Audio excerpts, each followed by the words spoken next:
Hey everyone, my name's Will, and I'm a neurodivergent person with a diagnosis of autism that works with amazing skills as a facilitator. And I'm here today with my friend Michael. Yeah, and I'm Michael, and I also work at Amazing Skills. And William and I and a fair few other leaders work together to help kids and teens and young adults with autism to make sense of the world and understand friendships and make more friends more easily and just to feel braver and happier in life, which is really fun. Will, what's our topic today? Well, our topic today is a little bit of an embarrassing one. We're going to be talking about meltdowns. And specifically, we're going to be talking about some of the experiences I've had when having a meltdown, how that feels, kind of what it looks like, and how you can support a young person who's having a meltdown. Okay, so you're a very humble guy, Will. There's no doubt about that. And and this is going to be so helpful pretty much for any parent because it's not like an 8-year-old can say to their mum, "Hey, I'm having a meltdown because I'm feeling overstimulated by the crazy environment we're in, and all I need from you is this, this, and this, and 20 minutes later we'll be okay." They don't have those words. So what does mum or dad need to know that they can learn from what it was like for you when you were young?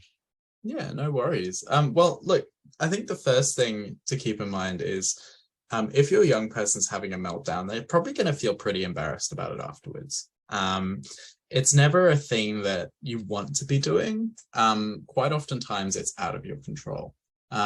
So I guess the first thing to keep in mind is just to be sensitive that your young person isn't doing this to be malicious or to upset you or upset people around you. They've kind of just lost control.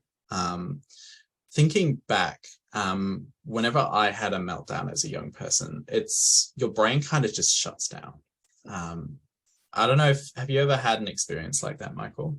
I think everyone has. Like, there's plenty of neurotypical people who melt down. Okay, some of them might sort of seem to come back on track sooner or whatever, but everyone melts down.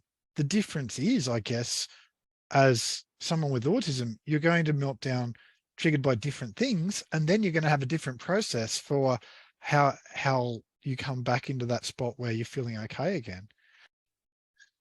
Yeah. So basically, what you've said is very true. Like for a lot of neurotypical people, it's easier to manage. Like it's one of those skills, I guess, that you learn when you're really young.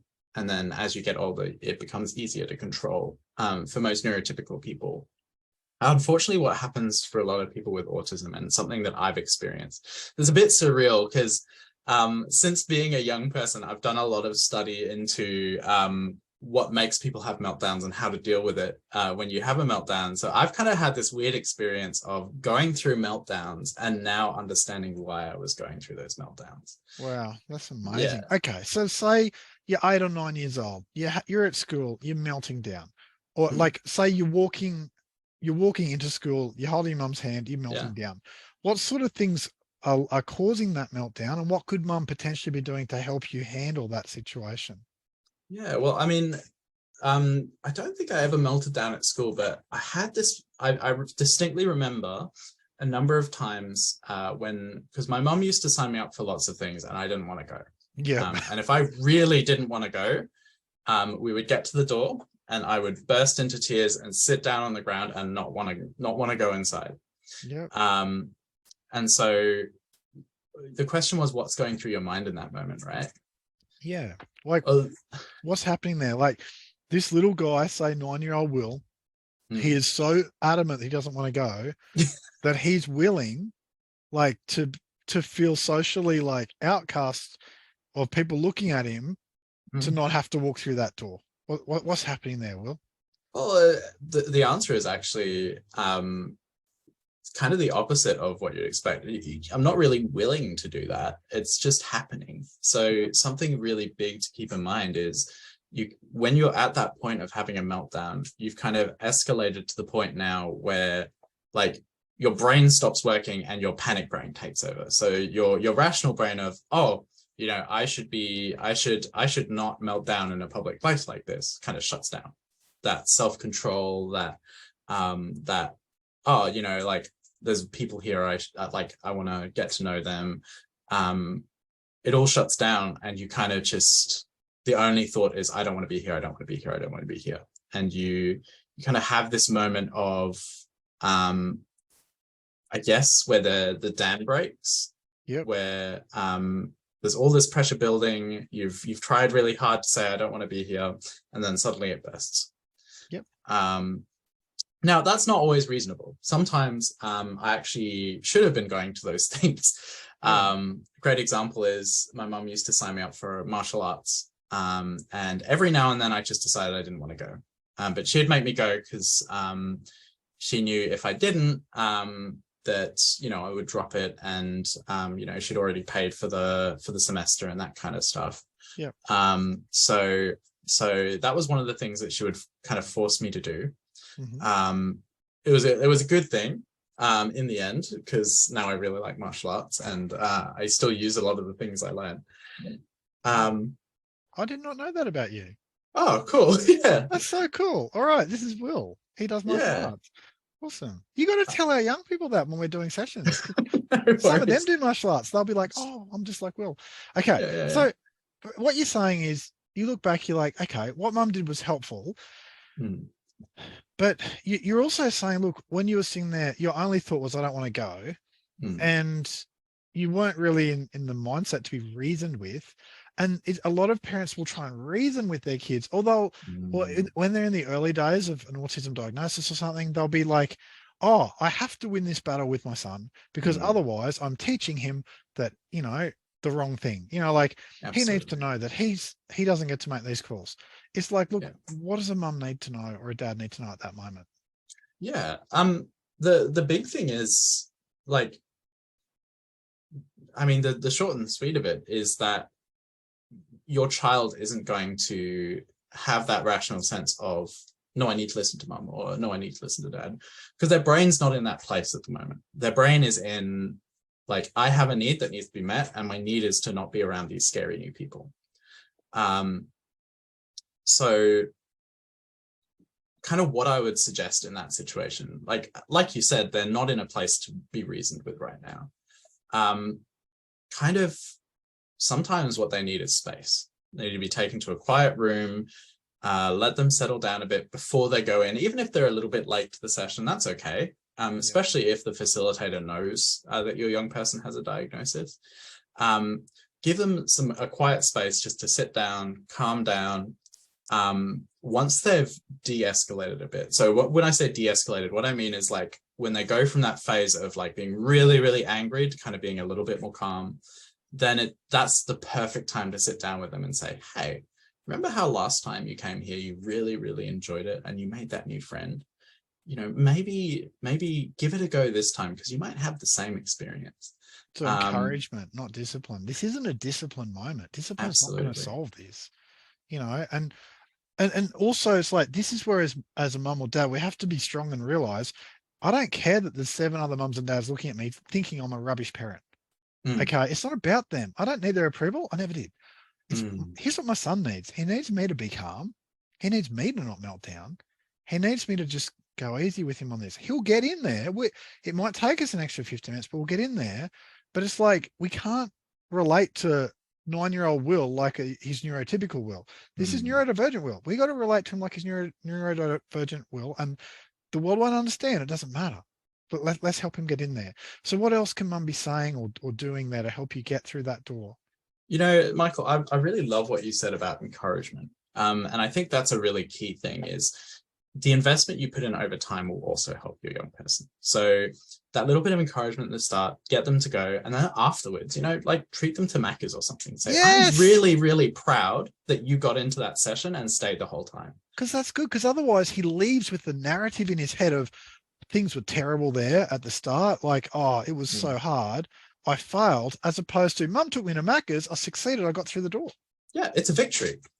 Even though it's not a victory that, you know, a neurotypical person would have, it's a victory that your young person has had, and that's worth celebrating. And if you treat it that way, then, like, later in life as well, they're going to start to celebrate those victories. You know, like, if they're, you know, going to a party for the first time or something like that, walking in the door, that's going to make them feel so good, you know? So know setting it. them up in that way to celebrate those small victories is a great way to set your young person up for success, not just when they're young and having those meltdowns, but when they're older as well. That's awesome.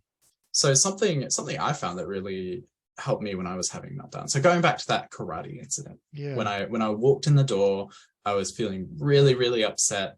Something my mum did was she kind of just left and gave me a bit of space. And there was this really nice lady there who kind of just like set aside some space for me in the kitchen and said, hey, when you're ready, you can come. And about 15 minutes later, she came in and said, hey, how are you doing? Are you ready to come join us? And after that 15 minutes, I felt a lot better and I felt ready to come out and join in. And so that was really, really cool. That's really cool. Can I ask you a question? Yeah. Like, she came and went, hey, you ready to come? Like, what was going through your head in that 15 minutes before you've de-escalated? Like, what does it feel like to be de-escalating gradually? Like, obviously giving your little guy space so he can is vital, but what's it feel like in those moments? What can mum learn from this? Well, like initially you're still really angry. So don't be surprised if you give your young person space and they're not immediately calm. Like I remember literally sitting there going like, you know, like making grunting angry noises. Because I was still really upset and I still had a lot of like angry thoughts. And that's the thing when you start to get space is the angry thoughts start to appear. And that's important because your brain's starting to work. So your brain's starting to come back in that spot of processing things, you know, yeah, but exactly. You're still feeling angry and you're like, mum must hate me or we wouldn't be here. Like, exactly. And that's okay because it's, and so again, we've got that thing where mum can't just expect him to de-escalate in 5 minutes. You may as well think he's going to fly. Okay. He can't fly. Humans can't fly. He can't de-escalate in 5 minutes. It's the same thing. Don't ask him to do what's not possible, you know? Exactly. So you get those angry thoughts and that's good. You're getting that anger out. You start to then rationalize. You start to then kind of do stuff like, oh, well, look, mum doesn't hate me. Like I remember, for example, last time I was here, you know, like after the session, I got Macca's. That's something good to look forward to. Actually, I'm kind of really looking forward to Macca's now. And that's when you start to calm down as you're like, wait, there's good things here. Like, it's not all bad. There are good things here. Sometimes that might not happen. Sometimes it might still just be that simmer of like, well, fine, then I'm just going to sit here and sulk kind of thing. I will outlast you, mum. Yes.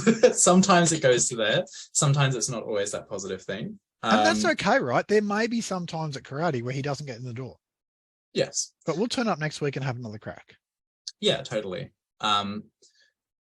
Just being there sometimes can be a victory. Getting them out of the door from home can be a victory.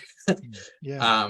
But usually when they're in that space now where they're starting to sulk, that's a really good time to start to be sensitive, where you can come in and kind of be like, hey, you okay? Do you need me to get you anything? If they're like pulling that pouty face where they're like front lip sticking out, probably not a good time to ask them to come join. They're probably still a little bit escalated. And there's a risk that if you're trying to force them to do the thing that upset them in the first place, they'll start to get escalated again. Like, and we'll go back to where we were. And we've just extended the time, which, exactly. You know, it's not normally a problem, but if karate goes for an hour, getting in the door at 15 minutes is better than starting the clock back at 0. I get that. Yeah. Okay. So like what does mum need to know? Oh, sorry. I didn't mean to speak over there. No, that's okay. That bit where they're sulky is a great time to show that you care. Like we said, what's going through their mind might be, mum hates me, they brought me here, they're not letting me do what I want. Now is a great time to kind of be sensitive. You might have heard of love languages. It's a little bit pseudoscientific, but I like them because they're a really great way of understanding why people like certain things. That's the time to practice your child's love language, to maybe, if they like gifts, to bring them like, you know, maybe a packet of crackers. Yeah, that's good. If they like hugs, maybe just sit near them. You don't necessarily hug them. They might still be a bit escalated, but just sit near them, let them know you're there. It's like you're saying, break the pattern. Okay, let's break out of that mindset into like, oh, there's new possibilities. The hard bit for mum is, what about if we're not talking about 9-year-old Will? What if we're talking about 15-year-old Will? Yeah. She's had a hard day. She's got like 7 parents who are looking at her, just giving her that look of, because parents of neurotypical kids do not get hit, and they can't get it. It's unreasonable things they're going to get it. And mum's escalated, and she's like, man, 15, come on, Will. Like, what would you say the mum of a 15-year-old will, who also needs to be just as compassionate as she was when he was 9? Yeah. So really important at this point is to meet that resistance with love and care and kindness. But like, I've been there. I know what it's like to have a young person who's escalated, and you just want them to go and do the thing. It's time to do the thing now. It's been too long. Really important when you reach that mindset is you need to start using your calming strategies. So it's so important. Mum needs her de-escalation strategies. She needs her de-escalation strategies. A lot of the behavior management strategies I've learned doing teaching, doing counseling, doing all those kinds of things. One of the first things they talk about is, before you enter an escalated situation, make sure you're okay to go. So you need to make sure you're using breathing strategies, those calming methods, all those things you're teaching your young person are really useful for you too. Because in those moments where you just kind of want to like drag them out the front door, like those are the moments where having those techniques to calm yourself down and be compassionate is absolutely important. And good work, Will. People need to hear that, because the thing is, it's easy afterwards to look back as a parent and be like, oh, I'm such a rubbish parent. Can't believe I was part of that problem. But it's like, you know what? We're all human. You might be neurotypical, totally, but you're human. You know, like, we're all human, you know? Yeah. And it's hard, Michael. It's like you've been a teacher as well. I'm sure you've had those moments where you've been looking at a child and you're like, I just need you to do your work right now.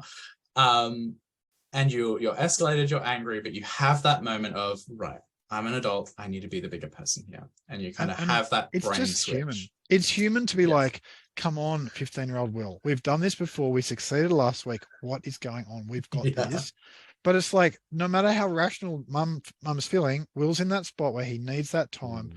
And it doesn't matter. Like, what's the alternative? There is an alternative. Let's just calmly do it. Success may not look like walking through the door. Success may be, we leave with 15 minutes to go that we could have gone to do martial arts, whatever it was, but we leave not having left a disaster behind that makes it hard to get back next week.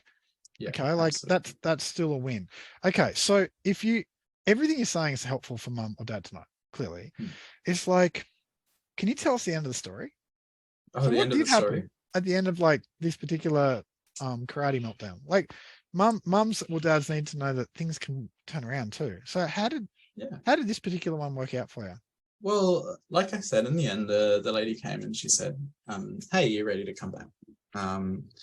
And this is a bit of an abridged version. There was a bit more conversation that happened. But I realized, you know, like, oh, actually, I do like being here. I do like doing this stuff. And I came out and I finished the session. Well, what was a little bit, what's the word I'm looking for? It was a little bit embarrassing because I knew something, I guess, to keep in mind as well, is after the meltdown's over, like, your young person is aware that they're going to be walking into a room where everyone's going to be looking at them. It's not necessarily the case. Like, I actually found a lot of the time when I finished my meltdowns, most people didn't even notice, but I just came in late. But your young person's going to have that sense of, everyone knows that I got upset. Everyone knows I shouted, and everyone's going to be like judging me and that kind of stuff. And that's a really intimidating thing to go back to. So that gentle reintroduction of maybe like starting them in the same space as everyone, but in like doing their own thing for a bit and then transitioning them might be helpful. But for the most part, you do have that little bit of embarrassment. But by the end of the session, you're not thinking about that anymore. You're thinking about everything else that happened. So I ended up having a really good time. My mum didn't reward me afterwards, but I got the reward of, you know, still liking karate, still being able to go back the next week and do more training. Now I'm really passionate. I don't do martial arts anymore, but I think I've mentioned before that I do LARP, which uses a lot of the same things. And to this day, I still use the stuff I learned in karate in LARP. That's really cool. That's handy. So here's what's going through my head, William. People are watching going, okay, I can learn something from this. It's like, even as a leader of kids with autism, you actually use these skills, because sometimes in the sessions that Will runs and that I run and others run here, you might have like a mini group of, say, a couple of kids. You've got a couple of leaders and a couple of kids, and one of the kids just got triggered by something. Maybe they didn't want to be there. Maybe they were cranky because something went wrong just straight after school, and they'll sort of melt down in the session, and their screen will turn off. Like the first thing they'll do is switch off their video, and then you'll hear the escalation in their voice, and then they'll just go quiet and they've disappeared. They'll drop out of Zoom for 10 minutes, and you text mum, you're like, oh, is Will okay? It's like, and when they come back in that door, like when they come back into the session 10 minutes later, because they've had time, the first thing that we'll do as leaders is we'll check they're doing okay. You just feel it out. We might write to them in the chat, hey, Will, have you got your dog? Do you want to go get your dog? We love seeing your dog. And we'll go get he'll write yes. It'll just be YES. Yes. Like, okay, he's got his dog. Cool. And then we'll be very gradual at reintroducing. We're like, hey, Will, if you want to turn your camera on, we'd love to see your dog. We love your dog. If you want to, you can, you don't have to. And then Will probably turn his camera on. He'll have his dog there, and he'll be like right out of the picture, because he's still not 100%, but he's giving his best crack. And then we'll make sure the group are all like, oh, Will, your dog's so cool. Everyone. And it's like, what we've done there is we've just got rid of the embarrassment. There's no embarrassment. It's all about the dog. We're so glad Will's here with his dog, and so, I mean, that's something that you do every day with kids, or that I do every day with kids. It's like, these meltdowns are not the end of the road. They're just a speed bump. Like, we're good. Totally. It's only the end of the road if we as adults, as mum or dad, let it be the end of the road. Like, let's treat it like it is. It's a speed bump. Okay, we roll on. If we can do that here, you can do that at home. Like, your child's teacher can learn to do that at school. It's a speed bump, So I don't know. Well, is there anything else that we can gain from, your experience here? Is there anything else we can learn? Yeah. One more thing. You can, now this is a hard thing to do. So please don't feel guilty if you struggle with this, or if this is something that doesn't work for you. But if you can catch your young person before they get to the point of meltdown, if they're saying, I don't want to go to karate, if they're saying, it's too noisy in here, like taking them aside even before you leave the house and just saying, you really don't want to go to karate today. What's going on for you that's making you nervous? That can really, really help them to get there. Preempting those meltdowns with compassion again, and listening to why they don't want to do it, even if it doesn't make sense, can help them to feel really heard, and can help them to kind of process some of those things. So they might be struggling even just to process their thoughts. They might just need some time and assistance in getting through their mind what's going on. So like, they might be really nervous because there's one person there that's really cool and they're a bit intimidated by them. But they haven't really realized that. They're just like, this place is scary. So sitting down with them and helping them to kind of figure out, well, what is it about it that's scaring you? Like, what can we do to help you feel comfortable there? Can really help them to feel, one, heard, and two, safe. Because they know, they know if there's a problem, they have someone there who's going to listen to them. They have someone there who's going to help them solve it. And we know that our parents are always trying to help their young person solve problems. That's just a way that I've found that really helps. That's really good. So the best time to help prevent a meltdown is 10 minutes before it happens. Like, you know it's an escalating environment. You know he struggled to get in that door before. Like, let's prepare him while we're in the drive. Let's make sure the drive's a happy drive. Let's make sure that, we're remembering the good things that happened in previous weeks. We acknowledge that, it'll be a bit loud, but you got friends there, Well, thanks so much for being humble. I think your mum's so cool. We'd love to meet her sometime. Totally. That'd be great. That'd be so cool. Will and his mum. But it's like, that's really awesome. So it's pretty much, if people need any support or whatever, the world's full of support. Like, and if there's anything we can do to help you, our website's amazingskills.com.au. Just get in touch with us. And Will, thanks for just being real and for making life easier for parents. No worries. And thank you for all your experience and wisdom in this as well. I really appreciate how insightful you are, and how well you can kind of like decipher some of the mess that I say sometimes. Oh, you're doing great. Like, I appreciate your humility. Like, it can't be hard to be that level of real with people. And it's like you're giving parents a gift. So thank you so much. No worries. All right. Thanks everyone for watching, and have a wonderful rest of your day. And hopefully we'll see you again in another video. Hey, thank you for watching today's video. If you've had any experience with anything we spoke about in the video, feel free to leave a comment below. Sharing our experiences can be a great way to encourage people going through similar things. Also, if you like the sound of any of the programs we discussed in that video, feel free to check out our link below for more information on any of those.